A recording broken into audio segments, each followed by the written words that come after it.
शीतपेय घेऊन जाणाऱ्या ड्रायव्हरचा वाहनावरील ताबा सुटल्याने ट्रक पलटी। शीतपेय घेऊन जाणारा ड्रायव्हरचा ट्रकवरील ताबा सुटल्याने ट्रक पलटी झाला। ही घटना 10 फेब्रुवारी 2025 रोजी दुपारी 3च्या दरम्यान घडली।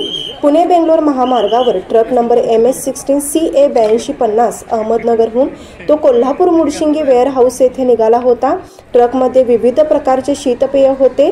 ड्रायव्हरचा वाहनावरील ताबा सुटून ट्रक शिरोली MIDC जवळील मयूर फाटाजवळ सुमारे 20 फूट खोल सर्व्हिस रस्त्यावर पलटी झाला।